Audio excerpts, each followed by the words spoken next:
वो जिन्होंने दुनिया को फतह किया, वो जिन्होंने दुनिया पे इस्लाम का परचम लहराया, वो बेनमाजी नहीं थे, सब नमाजी थे। सुभान अल्लाह, सुभान अल्लाह, सुभान अल्लाह। बहुत जिन्होंने कैसर और किसरा को फतह किया था, जिन्होंने रोम की हुकूमत का तख्ता पलट दिया था, वो बेनमाजी नहीं थे, सब नमाजी थे। हम तो चैनो सुकून की जिंदगी गुजार रहे हैं, फिर भी नमाज नहीं पढ़ते। उन्होंने तो तलवारों के साए में नमाजें अदा की। हम तो बड़े मजे की जिंदगी गुजार रहे हैं, गोश्त से रोटी खा रहे हैं, बिरयानियां खा के नमाज नहीं पढ़ रहे। उन्होंने सूखे हुए चमड़े पानी में भिगो भिगो कर उनको चबा चबा कर पेट की आग बुझाई, या कुछ ना मिला तो फाके किए, मगर फिर भी उन्होंने नमाजें अदा की, फिर भी उन्होंने सजदे किए। ये उनकी बात थी। आज हम चाहते तो ये है दुनिया को फतह कर ले, मगर एक वक्त नमाज पढ़ने को तैयार नहीं। इरादा तो ये है कि हम सारी दुनिया को फतह कर लें, मगर नमाज एक वक्त की पढ़ने को तैयार नहीं। एक शख्स हुजूर की बारगाह में आया, कहने लगा हुजूर कलमा तो मैं पढ़ लूंगा मगर नमाज नहीं पढ़ूंगा, ईमान तो ले आऊंगा मगर नमाज नहीं पढ़ूंगा। आका ने फरमाया अच्छा नमाज नहीं पढ़ोगे? का नहीं पढ़ूंगा। तो हुजूर ने पता क्या फरमाया? हुजूर ने फरमाया चलो एक काम करो, तुम कलमा पढ़ो, बस 40 दिन नमाज पढ़ लो, उसके बाद में तुम्हारी मर्जी, मत पढ़ना। बोलो ना सुभान अल्लाह, सुभान अल्लाह, जोर से बोलो। कितने दिन आका ने फरमाया? बस 40 दिन नमाज पढ़ो, बस 40 दिन पढ़ लो। ताजदारे मदीना वाली ये कायनात मुस्तफा जाने रहमत ने फरमाया 40 दिन नमाज पढ़ लो, फिर तुम्हारी मर्जी, मत पढ़ना।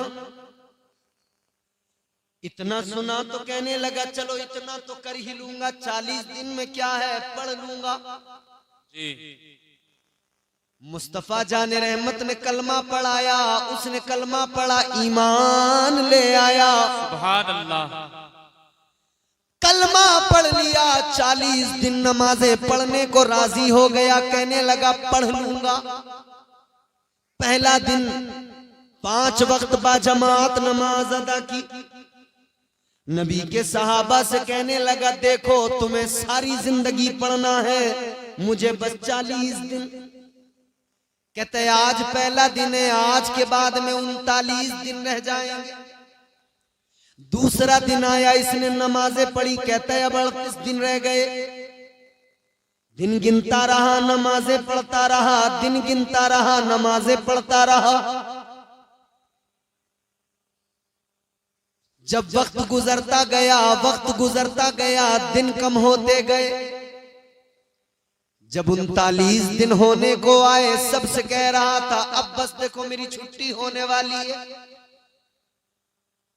तुम पढ़ते रहना सारी जिंदगी भर नमाजें, मेरा काम खत्म, 40 दिन हो जाएंगे छुट्टी। आखिरी दिन आ गया, 40वां दिन। नमाज पढ़ने आया मस्जिद के अंदर। आखिरी दिन आया, फजर पढ़ी, जोहर पढ़ी, मगरिब, ईशा। जब ईशा की नमाज पढ़ने आया, आखिरी नमाज इसे लग रहा था ये मेरी आखिरी नमाज है। नमाज ईशा अदा की। नमाज ईशा पढ़ने के बाद में घर जाने लगा, सबसे मुलाकात करता है, साहबा से कहता है चलो अब तुम पढ़ते रहना, हमारा हो गया काम। मगर मेरे अजीजों, जब नमाज पढ़ के ये चला गया, सारे सहाबा चले गए। दिन आ गया 41वां, फजर का वक्त हुआ। फजर का वक्त हुआ, नमाजी जब मस्जिद की तरफ आए, मेरे मुस्तफा के सहाबा जब मस्जिद की तरफ आए, ताजदारे मदीना के सहाबा ने देखा जो आदमी रात कह रहा था मेरी छुट्टी कल से नहीं पढ़ूंगा, आज फजर की नमाज में सबसे पहले आके मस्जिद में बैठ गया। नारे तकबीर, नारे रिसालत, इस्लाहे मुअशरा कॉन्फ्रेंस जिंदाबाद, सुभान अल्लाह। 41वें दिन सबसे पहले मस्जिद में आ गए। वाह वाह। साहबा ने आकर देखा ये तो मना कर रहा था, अब नमाज नहीं पढ़ूंगा, मस्जिद में कैसे आया? मेरे मुस्तफा जाने रहमत के प्यारे दीवानों, गौर करो, 41वां दिन है, सबसे पहले मस्जिद में आ गया, मस्जिद में बैठ गया।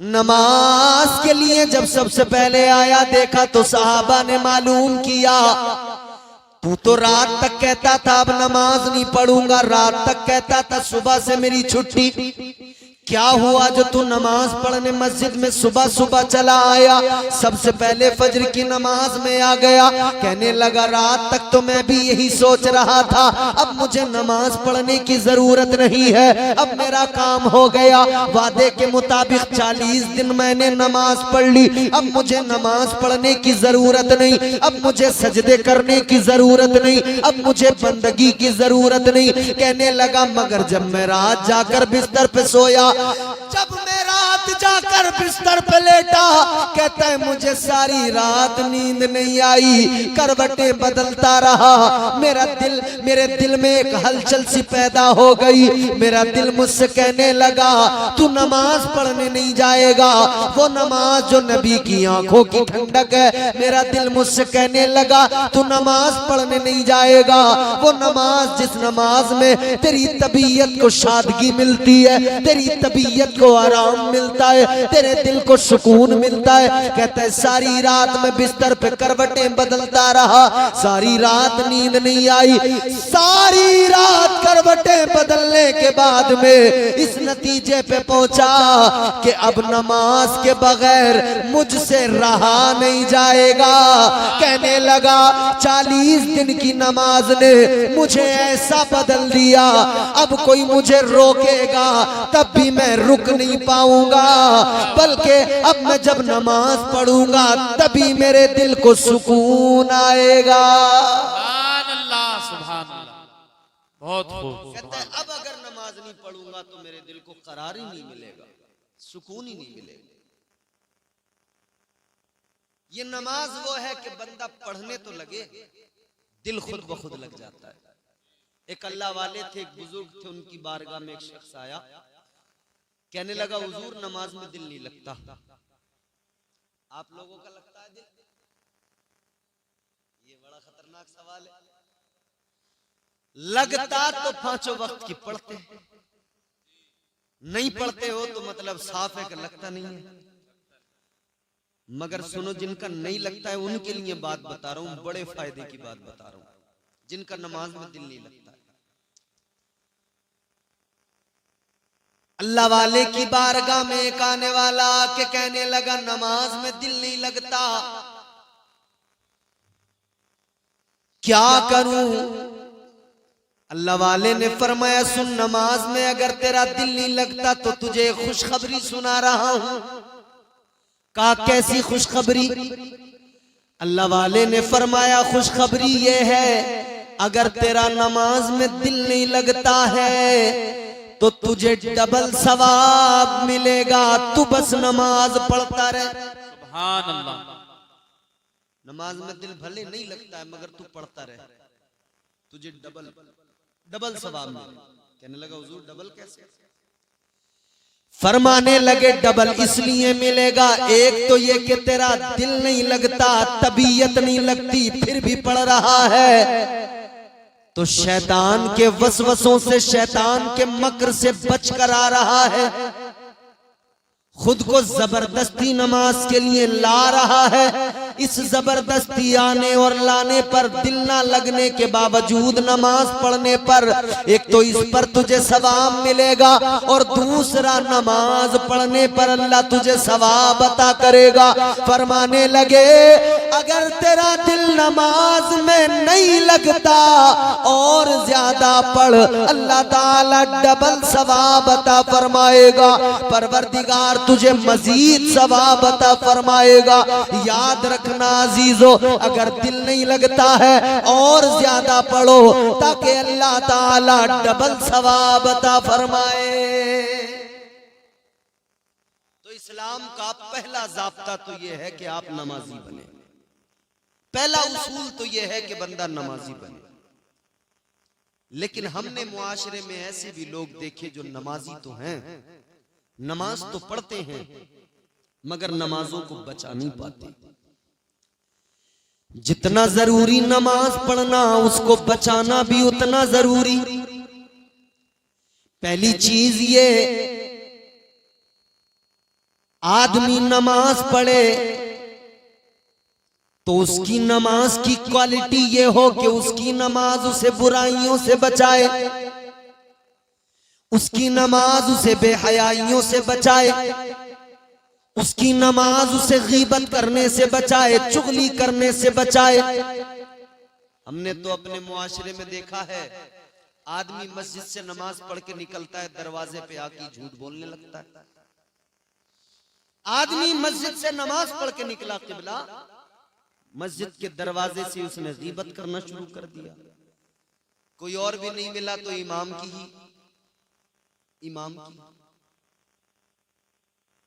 याद रखना, नमाज पढ़ना फर्ज है, नमाज को बचाना भी जरूरी। नहीं बचा सके तो क्या,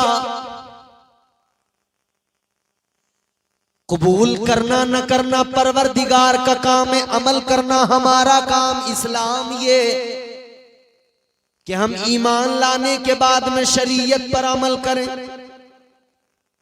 ईमान लाने के बाद में नमाजें पढ़ें, इबादत करें, बंदगी करें, अल्लाह से डरें।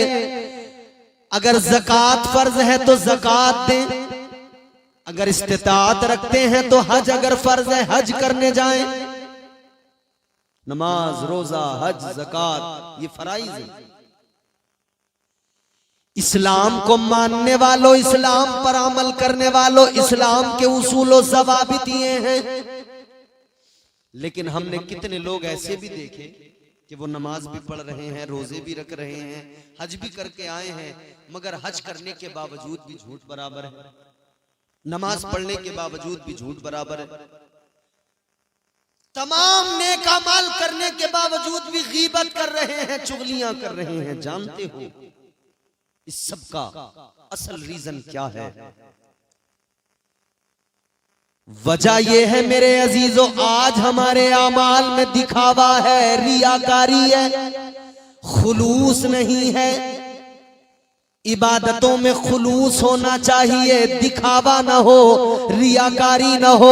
खुलूस अपनी अमल में शामिल करो, खुलूस अपने अमल में पैदा करो। खुलूस ना हो तो अमल किसी काम का नहीं, खुलूस ना हो तो अमल का कोई फायदा नहीं। अल्लाह अकबर कबीरा, गौर फरमाइए, ये इस्लाम है, ये प्यारा इस्लाम जो बंदे को हर तरह से संवारता है, हर तरह से आरास्ता करता है। पैदा होने से लेकर कब्र की आगोश में जाने तक इस्लाम तमाम जिंदगी का सलीका सिखाता है, इस्लाम तमाम जिंदगी गुजारने का ढंग अता फरमाता है। जब बच्चा पैदा हो आपको करना क्या है ये भी इस्लाम बता रहा है।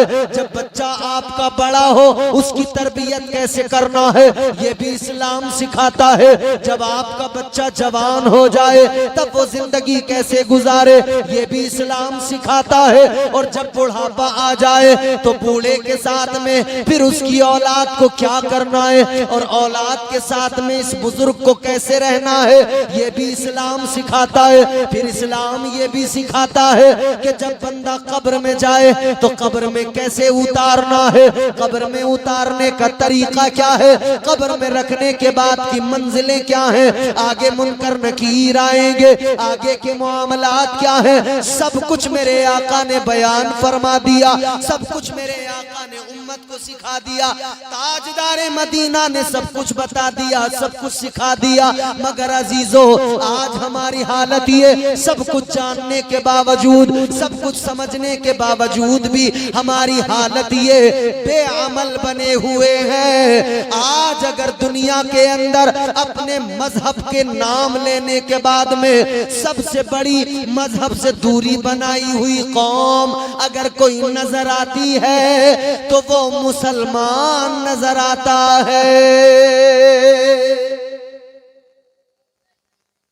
मुसलमान मजहब का नाम तो बराबर लेगा मगर मजहब से बिल्कुल दूर नजर आता है। ये मजहब से दूरी नहीं है तो क्या है कि आज हमारी हालत ये है। मजहब से दूरी नहीं तो क्या है कि ना हम शक्ल से पहचाने जाते हैं न लिबास से पहचाने जाते हैं। जबकि आपको इशारा करके तो लोग यहां तक कह देते हैं कि कपड़ों से पहचानो, मगर हमारे लोग, बड़ी अजीब बात है, हमें कल्चर जो है ना वो अमेरिका का पसंद आता है, यूरोप का पसंद आता है। हमें नसीहत के लिए तो इस्लाम और अमल के लिए हमें दूसरे कल्चर पसंद है। अमल के मामले में दूसरे कल्चर।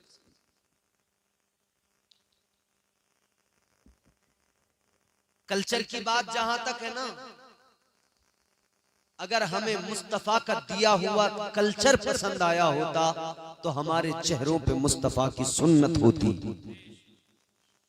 अगर हमें कल्चर मुस्तफा का पसंद आया होता तो हमने अपनी तरबियत ऐसे, अपनी बच्चों की तरबियत ऐसे की होती जैसे मेरे मुस्तफा ने हसनैन करीमैन की तरबियत की।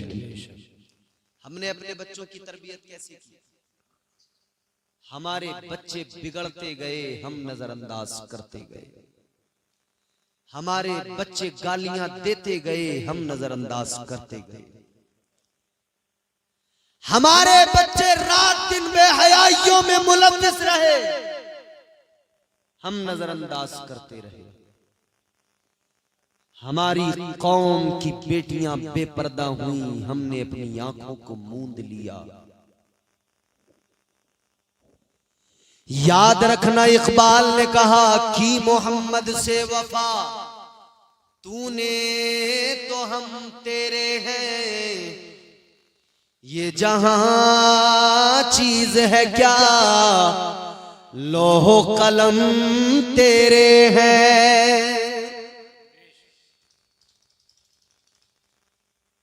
सरकारे मदीना ताजदारे दो आलम मुस्तफा जाने रहमत सल्लल्लाहु ताला अलैहि वसल्लम से वफा कीजिए। मुस्तफा जाने रहमत से वफा करने का मतलब ये नहीं कि हम दाढ़ियां मुंडाएं फिर अपने आप को नबी का वफादार कहें। हम झूठ बोले फिर अपने आप को नबी का वफादार कहें। शराबे पिए फिर अपने आप को नबी का वफादार कहें। जुआ खेले फिर अपने आप को नबी का वफादार कहें। गालियां जबानों पर हो फिर अपने आप को नबी का वफादार कहें। और फिर हम कहते हैं हमारी दुआएं कबूल नहीं हो रही है, हमारे साथ बड़ी परेशानियां हैं, बड़ी दिक्कतें हैं, बड़े मसाइल हैं। आज हमारा शिकवा ये हमारी दुआएं कबूल नहीं हो रही है, शिकवा है ना। लेकिन ये देखा कि हमने अपनी जबान को गालियों से गंदा किया, हमने अपनी जबान को झूठ से गंदा किया, हमने अपनी जबान को चुगली और गीबत से गंदा किया। जबान को पाक कीजिए अपनी,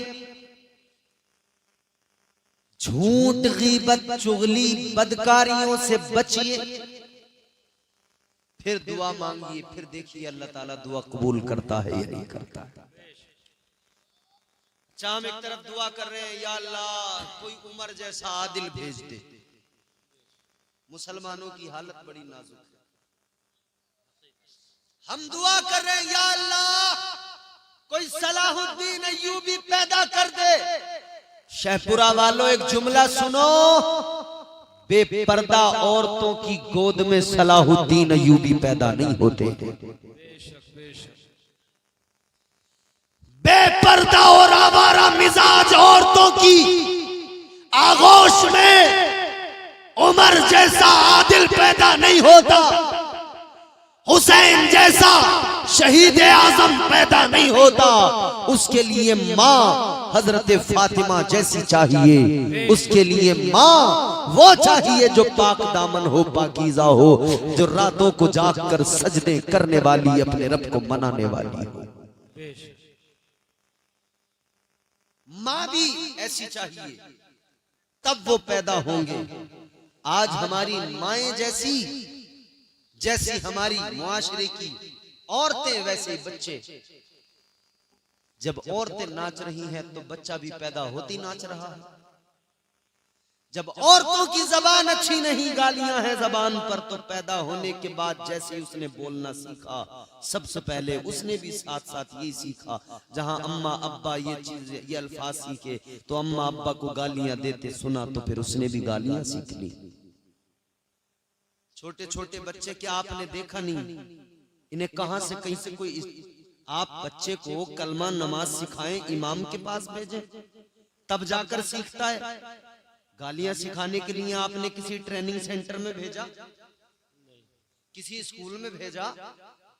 बताइए, किसी स्कूल में भेजा कि यहां पे गालियां सीखेगा? नहीं ना, खुद सीखा। कैसे सीखा?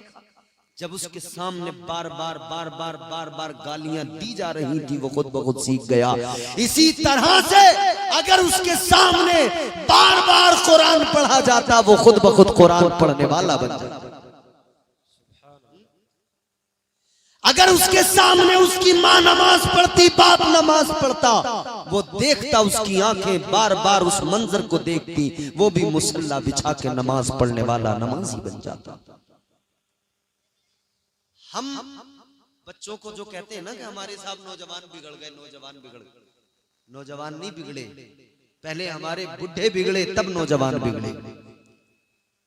बुरा ना माने मेरी बात, पहले हमारे बुजुर्ग बिगड़े तब नौजवान बिगड़े, क्योंकि इन बुजुर्गों ने जब इनके सामने गालियां दी, ये कभी बच्चे थे, ये बचपन से जब बड़ों की गालियां सुनते आए तो इनकी जबानों पर भी गालियां आ गई। जब बड़ों से इन्होंने बचपन से देखा कि हमारे जो बड़े थे आज बुजुर्ग हुए हैं, कल जब हमने इन्हें देखा था ये डांस करते थे, तो फिर नौजवान भी वही सीखा है डांस करना।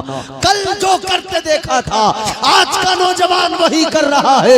याद रखना मेरे अजीजों, जिम्मेदारी हमारी है, हम कैसे तरबियत करते हैं अपने बच्चों की, जिम्मेदारी हमारी है। जैसे हमने जरूरी समझा है कि बच्चे के लिए जमीन खरीदना है, जैसे हमने जरूरी समझा है बच्चों के लिए मकान बनाना है, जैसे हमने जरूरी समझा है बच्चों की शादियां करना है, जैसे हमने जरूरी समझा है बच्चों के लिए अच्छे इंतजामात करने हैं, जैसे हमने जरूरी समझा है इन सारी चीजों को, वैसे ही काश हमने जरूरी समझा होता कि बच्चों की तरबियत अच्छा करना है, हमने समझा होता अपने बच्चों को काबिल बनाना है, हमने समझा होता बच्चों को बुरे माहौल से बचाना है, बच्चों को गंदे माहौल से बचाना है, हमने अपने ऊपर लाजिम कर लिया होता हम अपने बच्चों को कुरान का कारी बनाएंगे, हम अपने बच्चे को दीन का इल्म देंगे, हम अपने बच्चे को मुस्तफा की शरीयत से वाकिफ कराएंगे, ताकि हमारा बच्चा कल बड़ा होकर डांसर ना बने, बल्कि ये मुस्तफा का आशिक बने, और ये झूमे तो किसी दुनिया के बेहया और बदतमीज किसी सिंगर के गाने पे नहीं, बल्कि ये झूमे तो मुस्तफा की नातों को सुनकर झूमता नजर आए, मुस्तफा जाने रहमत के नगमे सुनकर झूमता नजर आए, और कुरान की आयतों को सुनकर झूमता नजर आए। नारे तकबीर, नारे रिसालत, मसलके आला हजरत मौलाना इम्तियाज साहब क़िबला, नारे तकबीर। तरबियत करना हमारी जिम्मेदारी, ईमानदारी के साथ खुद फैसला करें। बात को खत्म करते हैं। एक बात और मैं आपको बताऊं, मैं किसी की बुराई, किसी के बारे में कुछ बोलना नहीं चाहता कभी भी। मैं चाहता हूं सब मुझसे खुश रहें, मगर माजरत के साथ एक बात जरूर कहता हूं, होता है कभी कभी वैसे तो गड़बड़ हो ही जाती है, लेकिन फिर भी शायद मैं ये तो नहीं कहता कि साहब सब कुछ अच्छा ही है, मगर एक चीज जरूर आपकी मेरी मनपसंद नहीं थी, वो ये माइक था आपका, जिसने मुझे पूरे पूरे बोलने ही नहीं दिया। मैं आपकी माइक की बुराई नहीं कर रहा, मशीन अच्छी है, शायद कि आज की सेटिंग आपसे नहीं हो पाई हो, वल्लाहु आलम, लेकिन हाँ बोलने नहीं दिया माइक ने। जब मुझे खुद को सुन के अच्छा नहीं लग रहा तो मैं समझ सकता हूँ कि आपको भी सुन के ज्यादा कुछ खास लग नहीं रहा होगा, मुझे ऐसा लग रहा, बढ़िया लग रहा है। क्योंकि मैं रोज तकरीरें करता हूँ, मुझे खुद को सुन के भी लगता है कि हाँ मुझे समझ में आ रहा है। अभी जब मेरी बात मुझे ही समझ में ना आए तो तुम्हें कहां से समझ में आ सकती है। मगर खैर, अल्लाह ताला बेहतर फरमाए, इनके काम में बरकतें अता फरमाए, और कोशिश करें हमेशा कि खतीब के लिए जिस तरह का जो खतीब हो उसके लिए वैसा आप सेटिंग करें, तरन्नुम वाले खतीब के लिए उसके लिहाज से सेटिंग की जाए, और जो आम तौर पे बोलने वाले खतीब हैं उनके लिए उनके हिसाब से आप सेटिंग करें। बिल्कुल सादा बजा दे, खुश बजाने को मतलब नहीं, हो तो बोलते चले जाएंगे, लेकिन तरन्नुम में जैसे नात पढ़ने वाला नात के लिए तरन्नुम में उस आपसे माइक का मुतालबा करता है, वैसी तरन्नुम से बोलने वाले खतीब को भी जरा सा आपसे मुतालबा होता है कि माइक की खुशकी दूर हो। मगर खैर, अब मेरी आखिरी बात आप सुने, अल्लाह ताला फिर भी बड़ा करीम है। हम सब इतने गुनाहगार हैं, इतनी तमाम हमारे अंदर खराबियां हैं, हम शराबी भी हैं, हम जुआरी भी हैं, हम बदकारियों में भी हैं, हम कितनी बुराइयों में मुलव्विस हैं, मगर फिर भी अल्लाह ताला हम पर कितनी करम फरमाता है। वो नवाजने पे आए तो नवाज दे जमाना, वो नवाजने पे तो नवाज दे जमाना, वो करीम ही जो ठहरा तो करम का क्या ठिकाना। फिर भी परवरदिगार इतने करम फरमाता, इतना सब हमारे अंदर खराबियां, फिर भी अल्लाह ताला अजाब नाजिल नहीं फरमाता। इतनी सब खराबियां हमारे अंदर होने के बावजूद भी अल्लाह ताला के हम पर एहसान देखो, अल्लाहु अकबर कबीरा। आखिरी बात आपको बताता हूँ, अल्लाह का करम देख लो, अल्लाह की अताएं देख लो, अल्लाह ताला कितना बड़ा करीम है, कितना बड़ा फजल फरमाने वाला है। कल मैदान महशर का मंजर आप निगाहों के सामने रखिए, नफसी नफसी का आलम है, परवरदिगार की रहमतें बंदे को बख्शने के लिए मुंतजिर है, बहाने तलाश कर रही है। अल्लाहु अकबर कबीरा। कल मैदान महशर में एक इंसान होगा, परवरदिगार आलम की अदालत में खड़ा होगा, अल्लाह की बारगाह में, अल्लाह की अदालत में खड़ा होगा। परवरदिगार आलम की बारगाह में जब उसके आमाल का वजन किया जाएगा, अल्लाह ताला की अदालत में जब आमाल तोले जाएंगे, आमाल उसके इतने नेकियां और गुनाह, एक पल्ले में नेकियां एक में गुनाह, जब वजन किया जाएगा तो इतने कि एक नेकी की बस जरूरत पड़ेगी, एक नेकी कम पड़ जाएगी फकत जन्नत में जाने के लिए। एक नेकी की जरूरत पड़ेगी बस जन्नत में जाने के लिए। दोनों पल्ले बराबर हैं, एक नेकी आ जाए काम बन जाए, एक नेकी मिल जाए परवाने जन्नत मिल जाए। जल्दी सुनो, ये परेशान होगा, सोचेगा एक नेकी कम पड़ गई, काश मैंने कोई एक अमल ऐसा कर लिया होता दुनिया में कि ये एक नेकी की कमी भी पूरी हो जाती और मैं जन्नत का हकदार बन जाता। एक नेकी कम पड़ गई, क्या करूं? अल्लाह ताला की अदालत में अल्लाह ताला ने फरमाया, तूने, तुझ पे मैंने बड़े करम फरमाए, बहुत फजल फरमाया, मगर सुन ले, आज एक नेकी तुझे कम पड़ गई तो तेरा रब तुझे एक मौका दे रहा है। मैदान महशर में भी अल्लाह ताला ने एक मौका दिया, फरमाया जा एक नेकी किसी से मांग ले, एक नेकी किसी से ले आ, तू एक नेकी लाएगा तेरा रब तुझे जन्नती बना देगा। इसने सोचा कहां जाऊं, किधर जाऊं, किससे नेकी मांगूं।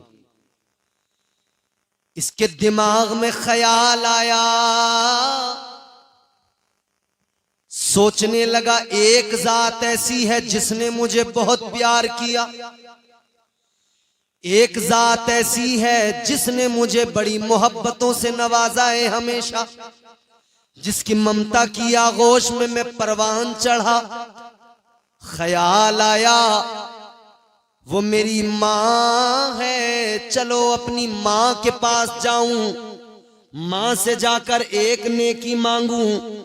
मेरी माँ मुझसे बड़ी मोहब्बत करने वाली हस्ती, एक नेकी अगर मेरी माँ ने मुझे दे दी मेरा काम बन जाएगा, जन्नत में चला जाऊंगा। ताजदारे मदीना के गुलामों, ये माँ के पास आया, अपनी माँ से आके कहने लगा मेरी माँ एक नेकी की जरूरत है, एक नेकी मुझे दे दे। माँ ने कहा बेटा ये दुनिया नहीं है, ये महशर का मैदान है, यहाँ एक एक नेकी की अहमियत। माँ ने कहा बेटा ये दुनिया नहीं है, तेरे लिए दुनिया में मैंने बहुत कुछ किया, इतना किया कि अपनी जिंदगी भूल गई तेरी जिंदगी बनाने की खातिर। खुद को मैंने फरामोश कर दिया तेरी परवरिश की खातिर। कहती है बेटा उधर जो करना था सब कर दिया, इधर मुझसे कोई उम्मीद न लगा, वापस चला जा। इधर मुझे अपनी फिक्र लगी है, अपने बारे में सोच रही हूं किसी तरह मेरी बख्शिश हो जाए, मेरा काम बन जाए। माँ ने इनकार किया, ये मायूस होकर आगे बढ़ा। सोचा किधर जाऊं, तो ख्याल आया एक जात और है जिसने जवानी से बुढ़ापे तक फिक्र की है, तो मेरी फिक्र की है, सब कुछ किया है मेरे लिए। ख्याल आया मेरा बाप भी तो मुझसे बड़ा प्यार करता था, मेरे बाप ने उंगली पकड़ के चलना सिखाया था, मेरे बाप ने तालीम से मुझे आरास्ता किया था, मेरे बाप ने मेरे लिए प्रॉपर्टी बनाई थी, मेरे बाप ने मेरे लिए मकान बनाया था, मेरे बाप ने मेरे लिए जमीन खरीदी थी, मेरे बाप ने मेरे लिए अच्छी शादी मेरी करके मेरे लिए अच्छी बीवी का इंतजाम किया था, मेरे बाप ने सब कुछ किया था। चलो बाप के पास चलता हूँ, शायद मेरा काम बन जाए। अपने वालिद के पास मैदान में शरीय इंसान गया, जाकर कहने लगा अब्बा एक नेकी कम पड़ गई, आज एक काम मेरा कर दो, एक नेकी दे दो। आप मुझे एक नेकी दोगे, अल्लाह मुझे परवाने जन्नत अता फरमा देगा। इसने एक नेकी मांगी, मगर सुनो बाप ने भी इनकार कर दिया, जा चला जा, मुझे अपनी फिक्र है। माँ ने मना कर दिया, बाप ने मना कर दिया, भाई के पास गया उसने मना किया, बहन ने मना किया, रिश्तेदारों ने मना किया। कल किसी से ना सुनेंगे उससे पहले आज कुरान ने समझा दिया, कुरान पढ़कर समझ लो, अल्लाह ने आज मिजाज दे दिया, कल किसी से महशर में उम्मीद न लगाना। कुरान क्या कहता है? अल्लाह ताला ने फरमाया यौम यफिरुल मरउ मिन अखीही व उम्मिही व अबीही व साहिबतिही व बनीही। कुरान कहता है कोई उधर काम में ना आएगा, न तेरा माँ, न तेरी माँ, न बाप, न भाई, न बहन, न बीवी, न कोई रिश्तेदार, कुछ नहीं। अलगरज ये जब मायूस हुआ, किसी ने नेकी नहीं दी, तो इसको ख्याल आया कि शायद अब बात बनने वाली नहीं है। कहता है अब तो मुझे दोज़ख में जाना ही है, क्योंकि नेकी नहीं मिली तो जन्नत में कैसे जाऊंगा। ख्याल आया अब काम नहीं बनेगा, तो खुद ही सर झुकाया, शर्मिंदा हुआ, मायूस हुआ और दोज़ख की तरफ चल पड़ा। जब ये चला, रास्ते में इसे एक और मिला, उसने इसके चेहरे को देखा, कहा क्या हुआ, बड़ा गमगीन है। कहने लगा गम क्यों ना हो मुझे, परेशान क्यों ना हो जाऊं मैं, एक नेकी कम पड़ गई, एक नेकी फकत, जिसकी वजह से मैं जन्नत में जाने से रुक गया। उसने कहा एक कम पड़ी है ना, इसका मतलब नेकियां तो इतनी हैं तेरे पास कि एक और हो तो तू जन्नत में चला जाए। हैं तेरे पास नेकियां, बस एक कम पड़ी है। वो कहने लगा तू इतना मायूस है, मेरी हालत देख, मेरे पास क्या है, सिर्फ गुनाह, सिर्फ गुनाह, कोई नेकी ही नहीं है। कहा मतलब? कहा बस एक नेकी मेरे पास है। तुझे एक कम है, मेरे पास ले दे के एक ही नेकी है। कहने लगा चल तू बड़ा मायूस है, एक नेकी से मैं तो जन्नत में जाने वाला हूं नहीं, मगर तेरा काम जरूर बन जाएगा, तू तो जरूर जन्नत में चला जाएगा। कहने लगा मेरा तो एक नेकी से काम नहीं बनने वाला, तू एक नेकी मेरी ले जा, जा तू मायूस ना हो, जन्नत में चला जा। ये बड़ा खुश हुआ, नेकी ली, अल्लाह की अदालत में आया, मीजान पर लाकर नेकी को रखा, नेकी रखी तो इसका पल्ला भारी हो गया। अल्लाह ने फरमाया तू नेकी ले आया, अब तुझे जन्नत का हकदार बनाया जा रहा है, जा जन्नत में चला जा। आखिरी जुमले सुनो और इसी पर आप इस जुमले को अपने दिल दिमाग में महफूज कर लो। रब की रहमतें बहाने तलाश करती हैं, मगर पहले जरा अपना मुहासबा कर लो। मगर अल्लाह ताला कितना बड़ा करीम है ना, कितना बड़ा प्यार करने वाला, उससे ज्यादा कौन हमें मोहब्बत कर सकता है। इधर ये नेकी लेके आया, अल्लाह ने फरमाया तू जन्नत का हकदार, चला जा। ये जन्नत की तरफ चला, अभी काम बना है, बड़ा खुश हुआ है, अब ये जन्नत की तरफ चला है। अल्लाह ताला ने फरमाया जरा रुक जा।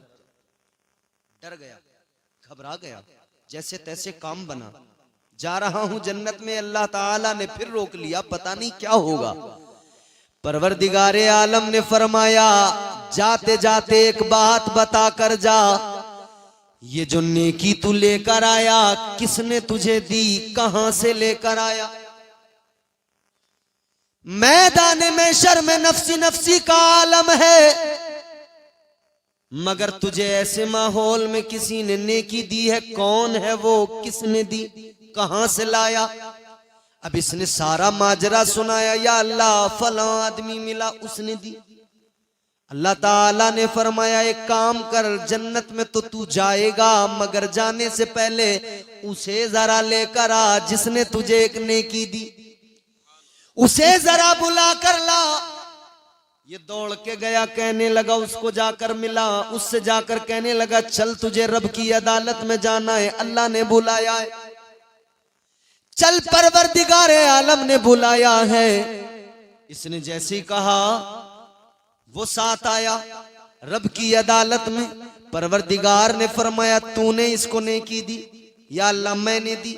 अल्लाह ताला ने फरमाया एक बात बता, मैदान महशर में कोई किसी के काम नहीं आ रहा है, सबको अपनी अपनी फिक्र लगी है, मगर तूने जो इसको नेकी दी वजह क्या, क्यों दी? कहने लगा या अल्लाह एक ही नेकी थी मेरे पास, मैंने सोचा मेरा तो कुछ नहीं होने वाला, चलो मेरी नेकी से यही जन्नत में चला जाए।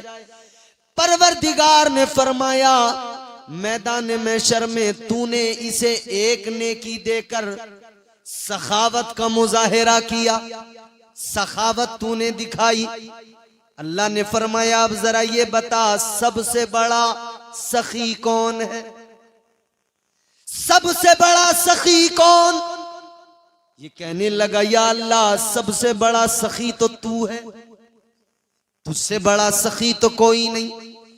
ऐ मेरे परवरदिगार तुझसे बड़ा कायनात में सखी कोई नहीं। अल्लाह ने फरमाया तो सुन ले, जब सबसे बड़ा सखी मुझे मानता है तो सुन ले, तेरी सखावत ये कि तूने एक नेकी देकर इसे जन्नती बनाया, और तेरे रब की सखावत ये कि तेरा रब तेरी इसी अदा पर तुझे जन्नती बना रहा है। वो नवाजने पे आए तो नवाज दे जमाना, वो करीम ही जो ठहरा तो करम का क्या ठिकाना। याद रखो अजीजो अल्लाह ताला बड़ा करीम है, मगर हमें चाहिए हम अपने रब के करीब हों, इस्लाम को पूरी तरह से अपनी जिंदगियों में दाखिलो शामिल करें, इस्लाम के उसूलो ज़वाबित पर अमल करें, इंशाअल्लाह ताला दुनिया भी संवर जाएगी, आखिरत भी संवर जाएगी।